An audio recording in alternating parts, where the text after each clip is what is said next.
Today on CityCast Denver, I love coffee. I love hot coffee. I love iced coffee. I love Starbucks. And I love the cozy little neighborhood shops, too. And let me tell you, Denver has no shortage of great ones. So my producer and fellow coffee hound, Paul Karolyi, joins me to talk about our favorites. Like, which shop is the best place to meet a friend? Who serves great food beyond a microwave burrito? Which coffee shop has, well, the best coffee? And which has the worst? Today is Thursday, October 13th, 2022. I'm Bree Davies, and this is CityCast Denver.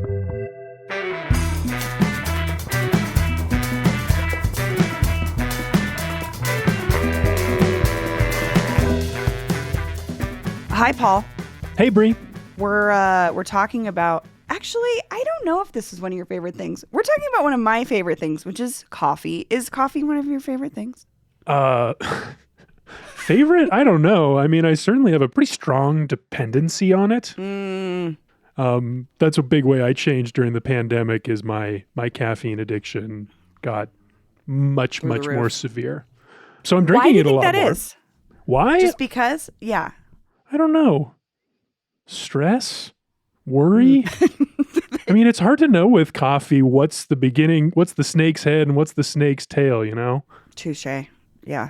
I mean, I've told this story before, but it was my first word. So I've been battling my love of coffee for 40 years now. Yeah. 40 years. But we wanted to talk about, more specifically, our favorite coffee shops in Denver. Mm-hmm. And we kind of created a little list of different types of coffee shops because it's not just about the coffee, right? It's about the atmosphere, or there's certain things that we go to certain coffee shops for. Definitely. So yeah, we're going to go through some of those things that we like and then name some of our favorite coffee shops, talk about them, give listeners maybe some new ideas for places to go if they're not familiar. Also, we wanted to give some local coffee shout outs that are maybe not thought of as like coffee shops in the way we're thinking of them because they're a little bit bigger, mm-hmm. right, in scope. So Dasbog has several locations, but it's also a Colorado roaster, right? Kind of before the big boutique coffee boom. Yeah, I think the company was started in the 80s by these two Russian immigrants, and they grew. Now there's a chain of maybe 10, 15 shops around the Front Range. I thought this one was important to mention because when you walk into Dasbog, the one thing that you know about it is it's Russian themed. And both in their shops and in the grocery store aisle where they sell their beans wholesale, they've made very clear to clarify that their company stands with Ukraine. I think that's awesome, in part because a lot of folks who are of Russian descent too are automatically lumped in with their government, which is not necessarily at all their viewpoint. So I think that's cool. You can't not recognize their bags, right? It's like red. It's bright red and black and yellow. Yeah. It's really cool. I'm just reading from our notes. You have Boyers written down here. Yeah, Tell me about Boyers. Well, I didn't think about Boyers as like a local company so much until recently. But they went through they had a really horrible pandemic, this company. Their roasting facility is at the I-25 and 270 junction. They have a coffee shop there. I've never been there. I can't imagine going to a coffee shop next to two giant highways. But they supply beans to like Coors Field. They supply beans to a bunch of other local coffee shops, and their plant burned down 2 weeks after the pandemic started 2 years ago. So the company like really, really was struggling. And some other local coffee roasters got together and lent them some space, and they collaborated and got Boyers back up on their feet. And that's what I've been drinking ever since at home. I buy their coffee lovers bags of the Denver blend, the light roast. That's my at-home coffee choice. Huh. You may have convinced me. That's a really Isn't that a nice story. Yeah. Yes. I love to hear Good that. I love Boyers. to hear that the coffee community takes care of itself. That's really nice. Okay, well, let's get on with it to our first category. Mm-hmm. Your favorite coffee shop to work in. Paul? This is a big category. So here you want like reliable internet. You don't want to have to pay for it every 2 hours. You don't want to get hassled. You want maybe some privacy, maybe a booth option, maybe some seclusion, nice lighting, not too hot, not too cold. All the places I normally like to work in, at least when I was freelancing a lot, they've all closed. I was even excited to shout out Illegal Grounds on 17th, which was this tiny little coffee shop with like maybe 2 rooms. Yes. I don't think anyone knew about it. It was in the first floor of a lawyer's office. In Old Victorian. Mm-hmm. Oh, cool building. It's closed? Shop. It's closed, yeah. Oh, no. Yeah, and like, shout out to Denver Bicycle Cafe, also RIP, Rooster and Moon. Bree, I know you love that spot too. Those were my standbys to work in. So in lieu of those, I'm going to give the nod here to Stella's on South Pearl, which is like a 30-year-old business now. I don't particularly love the coffee or the food. It's definitely a microwave burrito kind of place, but they have so many rooms. You could get lost in that place. It's cozy. It feels like your grandmother's house. Just really great place. It's literally a house, which is like what makes it so special. And what I love is that the interior is great. Those little rooms, kind of like little pockets, but also the patio sort of like extends out in these tiers down to the street. It's beautiful use of space, and it is one of my favorite spots too. I like to meet people there because it's in Wash Park. How about you, Bree? What's your favorite to work in? Yeah, Bardo. They have 2 locations too, and I've never been to the one in Wheat Ridge, but Bardo on Broadway and Byers, if you can get a booth, it's the best. They only have a few, but they've got tables at the front, booth in the middle, sort of like a couches and hangout area in the back, and then a great patio on the front. Talk about people watching. If you want to sit on South Broadway, that is the spot. And also, I should note, I didn't know this, but they actually have their own parking lot now. Really? Which is just sort of like a block up and over off of Alameda behind the Sinclair gas station. They have free parking. So if you've ever been like, oh, I can't find a parking spot, Bardo has a parking lot. But I would also say not like my favorite for food or coffee. Yeah. But vibe, 100%. Great vibe. Very laid back. Open quite late, if I remember correctly. Yeah. It's another one of those good spots to go after a show, too, if you like are not into the bar thing. It's a great space to go get a drink after a show like on South Broadway. Next time I stop by Bardo, I think I'm going to try to bike over there and use that new Broadway bike lane. I saw that opened this week, and I mean, Bardo should be one of the businesses that benefits from that. Oh, absolutely. Absolutely. It's a good spot.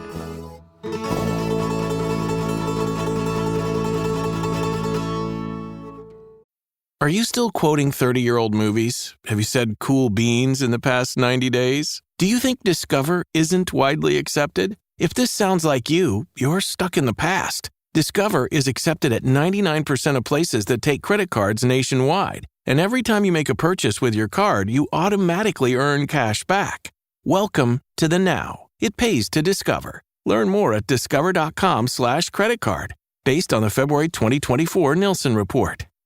Next up is favorite coffee shop if you're grabbing a bite to eat. And we were kind of just joking how a lot of our favorite coffee shops do the microwave burrito dance. Which is fine. Fine. It serves, it gets the job done. But if you really want to have a nice meal with your coffee, where do you go? This one is so easy. It's Crema on Larimer Street, your favorite neighborhood, Bree, Rhino. But I knew a guy, a friend of mine, he used to be a baker there. So I know that they bake all of their pastries and breads fresh, and they sell these nice sandwiches. I always have a vegetarian sandwich option.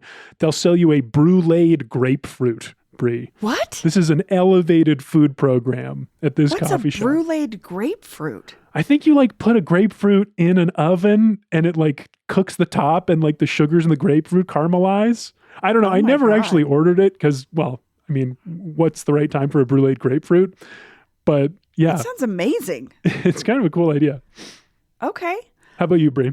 Mine is also a bakery, Vinsung, Alameda and Zunai. It is an offshoot of the Vinsung Bakery, which is across Alameda in the Far East Center, run by the parents. And then the kids opened a coffee shop, probably 10 years ago. It's in the shopping center with Pacific Ocean Marketplace, which has now been bought out by something. I don't know what it's called, but you would know it if you know where Pacific Ocean Marketplace is. It's a giant shopping center. But Vinsung is also a banh mi spot. So it's a coffee shop. They've got Wi-Fi. They've got incredible Vietnamese iced coffee, but they also make banh mi's. And I had one yesterday. For the first time, I had a tofu banh mi because I'm now on this dumb diet, this stupid low cholesterol diet. So I usually get grilled pork, which is my dream sandwich. Mm-hmm. But the tofu banh mi at Vinsung was chef's kiss. Sounds great. Okay. Next category is favorite coffee shop to see and be seen. Okay. So which one is like, can we define this one a little bit more? This is like, which is like the spot? Which is a good spot? Yeah, like where you're either going to see your people you know or see people you want to know, or like, not saying it's like a pickup spot, but like it's like a, what's this? It's just highly trafficked in a way that you can tell people go there because they want to be out in the scene. Mm-hmm. Mm-hmm. Which I don't necessarily see you being a guy that's like super into that, Paul. No, of course not. That's not my thing at all. But I do have a pick for this. Okay. St. Mark's on 17th. I feel like, I don't know if this is even that competitive of a category. St. Mark's is such a great place for this. I've never gone there and not seen somebody I know or said hi to somebody, and they have the bar next door, the Thin Man, and the great patio in the back that the bar and the coffee shop kind of share. It's all this got this great laid back European feeling, named after St. Mark's Square in Venice. So much natural light, just a very cool spot. Yeah, and I love that connection with the Thin Man because also, again, I'm not a drinker. It is such a gorgeous bar. Mm-hmm. It's a beautiful bar to be in. St. Mark's was also my choice. I always run into someone I know there. It's like, I mean, not to sound pretentious, but like if you see artists hanging out working somewhere, it's probably a cool place. Okay, so we're going to get into best coffee shop for the coffee itself. Paul? Well, my pick here is Karolyi Brothers, which is a local roaster. They have a couple of locations. I like going there in the mornings to the one on Evans, which is a nice, spacious, cafe. A lot of DU students, as you might guess. But I always love their coffee. I like to drink my coffee black, and that place always seemed to have the really nice mix of like, lots of flavor, but never too bitter, never that like sourness that you sometimes get with like places that really take their coffee seriously. I don't know why some people like that, but I feel like some people really like seek that out. I know. But I feel you. I got to tell a story. Thump on 13th Avenue? Ugh, do I? I used to live near there, and I would go there and I would get their coffee, and it was always that like sour, bitter coffee. And eventually I ordered one and I took a sip and I asked the guy, like, can I have a different cup? Like, can I have the one that's like least sour and bitter? And he looked at me like I had stabbed him in the chest. And he said, none of them are sour and bitter. My God, and I was just like, okay, I don't need to come back here. This is clearly not for me. This is not my taste. That's fine. That's fine. That's like my exact experience at that place too. It's like, first of all, it has the "what are you doing in here" vibe about it. Like, why are you a customer? What are you doing here? And then we're going to serve you coffee that is pretty terrible. And I have been there exactly 3 times maybe and been like, I had the same experience. I was like, this is just what the coffee tastes like. This isn't my spot. So. It's a scene though. I'll give them credit for that. Cat Bill mornings on the weekends, the yoga crowd. No. Meh. What was we were talking about Karolyi Brothers. Oh yeah, they don't have any of that sour bitterness. I did some research. Apparently they roast their beans in a slightly different way, air roasting. Okay. So I just pulled some explanation of what that is off their website. They say, normally coffee's roasted in these conventional drum roasters that rely on radiant heat from the cylinder walls to transmit energy into the roast chamber. What they use is a civet's air roaster, which was invented in the 70s and doesn't have that drum, and instead levitates the beans on a fluidized bed of hot air, keeping them moving and not scorching on hot surfaces.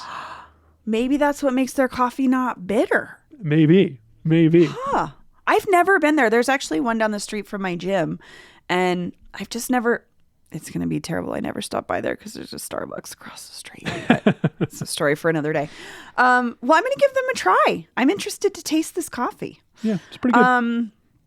My favorite coffee for the coffee itself, I'm going to cheat a little bit here. My favorite is Cultura Chocolate on Morrison Road in Newton in Westwood. Mm-hmm. They do great basic lattes, but they also do their specialty sort of, obviously it's chocolate. So they do drinking chocolates, sipping chocolates, champurrado, which is like a coffee corn drink. Oh, it's like a special moment. Coffee and corn? Yeah, it's a bit, and I'm oversimplifying it quite a bit, but it's a ritual, it's a ceremony, it's like very, it's not just your average drink. You're not just swinging by to get a to-go cup. It's like it's a moment that you have. And Cultura is open, I think, in the mornings, and then they take a break in the afternoon, and then they're open in the evenings. And they also do a lot of events within the community. So a lot of times you can come in and there'll be like a special chef that's serving food, or they do like a tamale event during Christmas. It's just kind of a special place to me. They also have a great little back patio that's off of Morrison Road. That's lovely. If you just want to sit and sip, that's my spot. And their coffee and their drinking chocolates are unmatched. There's nothing like them in the city. Ooh, I love that. That's what I'm taking away from this conversation. That's the one I got to try. That sounds incredible. Oh, you and Megan should go. You'd love it. It's also just like a beautiful building. It's like bright and fun, and they have all kinds. I mean, it's a great little spot on Morrison Road.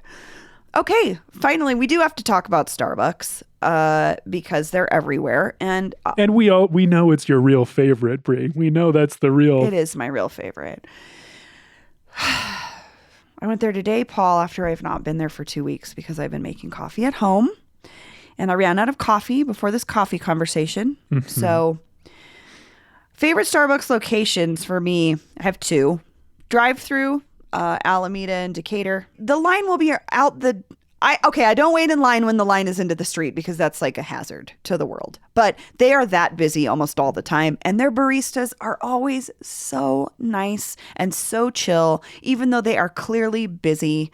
But going into a Starbucks location, I used to go to First and Wadsworth. That's where Greg and I used to meet our gangster tax attorney, Uncle Phil, because they had to get our taxes done. Because they had a Clover espresso machine, and he's very specific about his Starbucks that he drinks coffee from. Okay. But they also were in an old Burger King, so it was like a huge Starbucks to hang out in. But my shout out really is for Broadway in Virginia. It's a newer Starbucks location.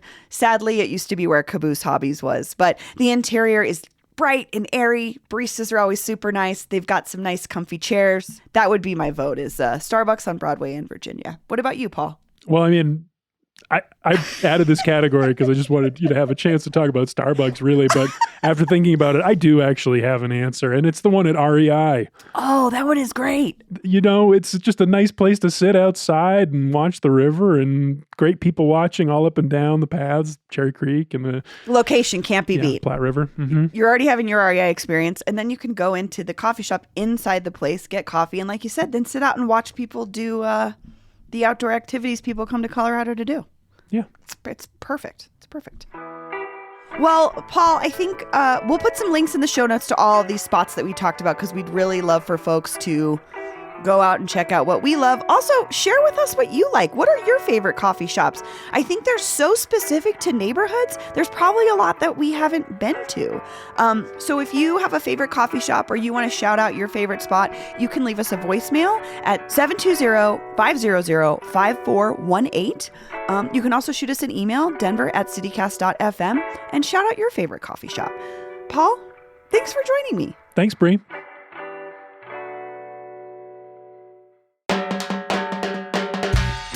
That's all for today here on CityCast Denver. If you enjoyed the show, why not take a minute to tell your favorite barista about us? Rate the show wherever you get your podcasts and subscribe to our morning newsletter, Hey Denver, which is easier than ever.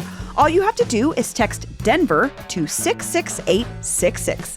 We'll be back tomorrow morning with more news from around the city. Bye-bye.